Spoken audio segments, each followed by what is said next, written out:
opera star who just closed an engagement, a magnificent production of Kismet here at the San Francisco Light Opera, Civic Light Opera. He has sung, of course, on operatic stages and musical plays. He's sung in Las Vegas. He plays the part of a beggar in Kismet, and he does not have to beg for starring roles because he gets them and chooses from them.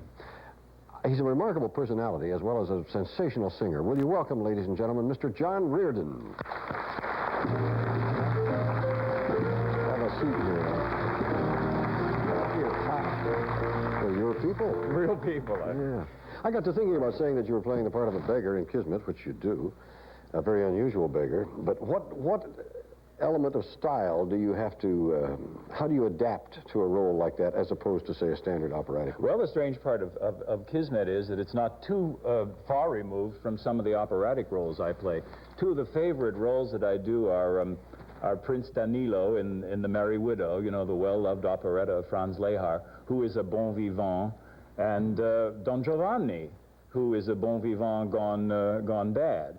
And the role of Hodge in Kismet is something of a combination of the two. Yeah, he's kind of a rogue. Oh, he's a rogue, but hopefully he's charming and wins people's hearts, even though he can be a bit tricky at times. Right. What is it about musical modes change, of course, and there's progress on all fronts, but maybe to account for nostalgia, we have things like where you get good music, such as Borodin's music is underlying Kismet, and a fascinating role can enjoy a comeback. Kismet was a big hit a long time ago, and you've made it a hit again here. Well, you know, the ingredients of a hit, I think, don't change. There are, of course, shows that come along that are very popular because of a certain, if I may say so, fad in thinking of the time. But I think a real solid hit can be revived at almost any time and be successful again. That's what makes a classic, isn't it? Yes, if indeed. It just keeps on going. And it strikes certain chords in an audience that are universal and that don't dwindle because of the pass of time. Have you zeroed in on some solidification of your style and approach to doing roles, singing and acting? Is there a stability in your life now that didn't exist when your career first started? Well, indeed. I'm going I'm going into my 25th year in this business. It's kind of hard to believe looking at him. I was a teenage whatever. And you do learn where your strong points are and where your weak points are, and you learn to avoid the weak points and to exaggerate the strong ones. And you gain a certain sense of well-being, a certain sense of confidence in what you know you can do well. And I think possibly that's the key to it, is to do the thing you do well. Now, from a career standpoint, that makes perfect sense. Is that in any way parallel to personal living? In other words, what are your points of stability? Is it satisfaction in your work or personal relationships? I think possibly the thing that gives me the most satisfaction is to do something well, or to see someone else do something well. I'm something of a teacher too. From time to time I teach voice and work with young people, and there's nothing more thrilling than to see someone who is just beginning to get a glimpse of their own worth or their own talent, and to watch them accomplish at the moment, relatively speaking, it may be a very small point, but to see a small point accomplished and done well, it can give you more satisfaction than... That's got to be the ultimate... riches and all that sort of thing. Seed of confidence at all is, and stability is to know that you have acquired some skill, however small it is. What about the future now? What would you do if you ever did quit singing? Well, I'm doing it already, as a matter of fact. I'm glad you asked that question. All right. Because just last year, well, actually several years ago, I got involved in publishing. And I know that you are a resident of the Southwest, and I am a resident now of the Southwest. I live in Santa Fe, New Mexico. And I own part of a publishing company there. And publishing is your... Yeah, may I mention its name? Am I allowed? Be my guest. It's the Sunstone Press in Santa Fe, New Mexico, and we do books and cards and so forth. But it's a long story about how I became involved in it, so I really didn't know this, that. so it wasn't a setup. No, this is a surprise. Was it a hobby at the start? Or? No, it was just through serious? Friendships that I started investing in it, and then I found myself more or less the largest stockholder, and they made me the chairman of the board, and now I kind of, you know, there it is.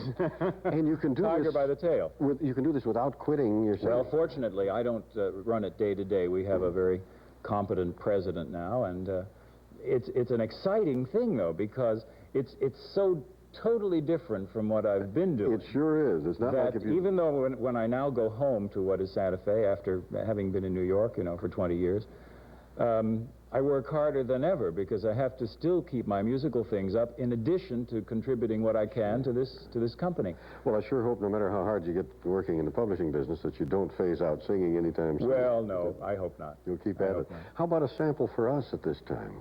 All right, I'd like to sing from Kismet. I'll sing The Olive Tree, which to my way of thinking, is one of the nicest songs in Kismet. And it's a little song where Hodge tells someone, it's not important who at this point, the opportunities of making use of what's at hand. You're a good philosophy. If you want to trade that mic in for one right over there. Ladies and gentlemen, John Reardon.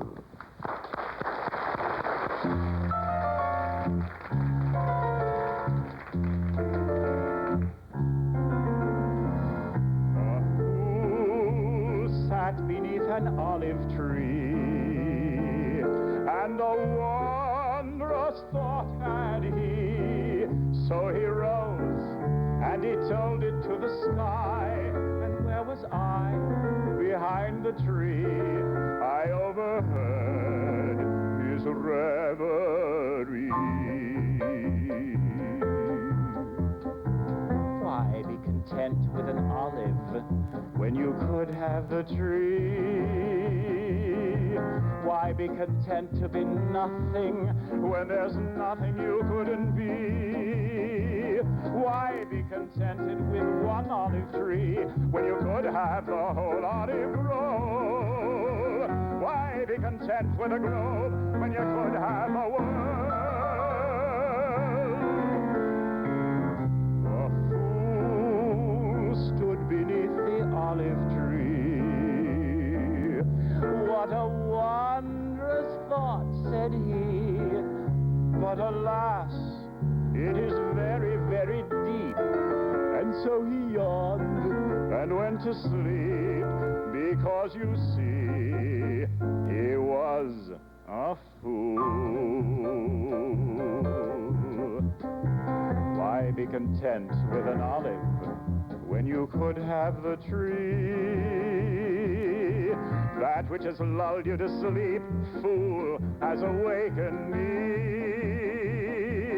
Why should I sigh that my lot is my lot, that I can't make it anything more, when this is a lie, an excuse for a fool to snore? I walked from beneath the olive tree with a wondrous change in me, for I walked with my eye upon a star. If you have heard and do not heed, there is a word for what you are, and